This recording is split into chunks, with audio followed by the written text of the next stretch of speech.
Hi, and welcome to S for Science. And did you know that on nights where there is a full moon, we usually sleep 25 minutes less than normal, in addition to sleep worse? This is because our body, also like most animals, is synchronized with the lunar phases. So if one night you don't sleep well, you now know why it could have been. Although we could simply imagine that the moon disappeared.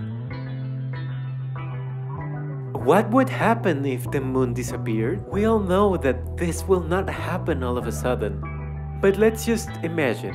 One of the worst consequences that we would feel would be the destabilization of the terrestrial axis. Our planet works a bit like a top and always turns more or less on a vertical axis. If the moon suddenly disappeared, the axis would completely weaken as if the top fell to the floor. The destabilization of the axis would suppose the total elimination of the stations that we have. The planet would begin to spin in an uncontrolled way, and it will continue to rotate but in a totally erratic way.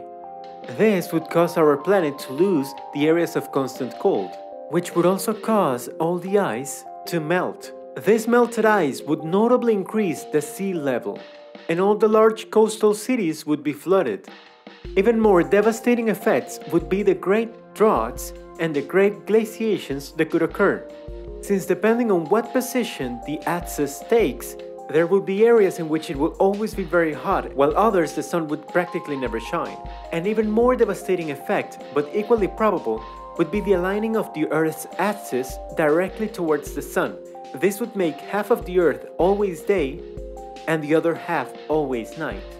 Life would die on both sides. On the side where it's always day would die of excess of solar radiation, as it would be constant.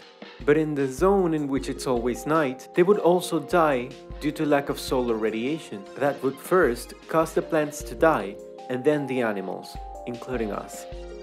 There would only be a very small strip between the shadow zone and the light zone, in which life could develop in a more or less normal way. That's why all the biorhythms of all fauna and even flora would be altered. Many animals depend on the light of the moon to live. Most of their vital activities can be carried out thanks to the fact that they have the light of the moon. Without this light, many species would disappear. Another very curious effect would be the disappearance of the tides. As the moon is the main responsible for the tides that we have on Earth, its disappearance would imply that the oceans and seas of the whole world would become like giant swimming pools. But none of this will happen because the moon is not going to disappear. But are you sure about that? It is believed that the moon originated 4.5 billion years ago, from the collision of the Earth with a celestial body of a size approximately similar to our neighbor planet, Mars. Just after its formation, the moon was only 22,500 kilometers away from the Earth, but it quickly began to move away. Currently, this distance is 384,000 kilometers. This distance that is currently between the moon and our planet is very long or very short. You may think that it's really small since we see the moon quite large on the sky. However, you should know that in the distance that separates our satellite from Earth, all the planets of our solar system could fit together. This distance increases at a rate of 3.8 centimeters each year. This is the same speed in which your nails grow. But why does the moon have this habit of moving away from Earth? Our satellite began to move away little by little just after its formation.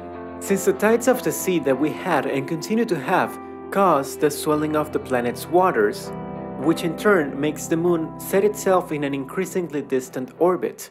So that you understand it, the phenomenon is very similar to the roulettes in infant playgrounds. At a higher speed, you have more of a feeling that you're moving back, that you're moving away from the center. It is evident that the moon is not going to disappear. However, we know that it's moving away little by little. But how do we know this? This theory was recently confirmed thanks to the retroreflective mirrors that the crew members of the Apollo missions who visited the moon a few years ago left. What has been done is that from the Earth, laser pulses have been sent towards the moon, which thanks to the mirrors found there, they are able to bounce back and return towards the Earth. Measurements have been taken from Earth throughout the years, and the distance in which the moon is moving away has been calculated, given that the lasers take longer to return. However, the moon will never be able to escape from Earth's gravitational field. It will never move away until it's lost in space.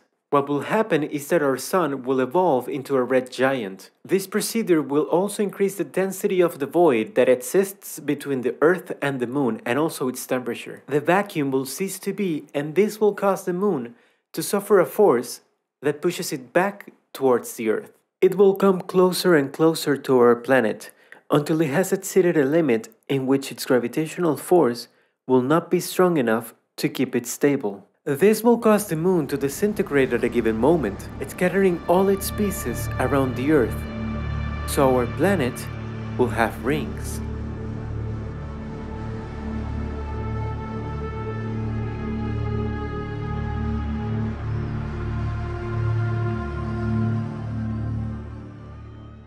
So now you know that our moon will end up disappearing, but for that it will take many years.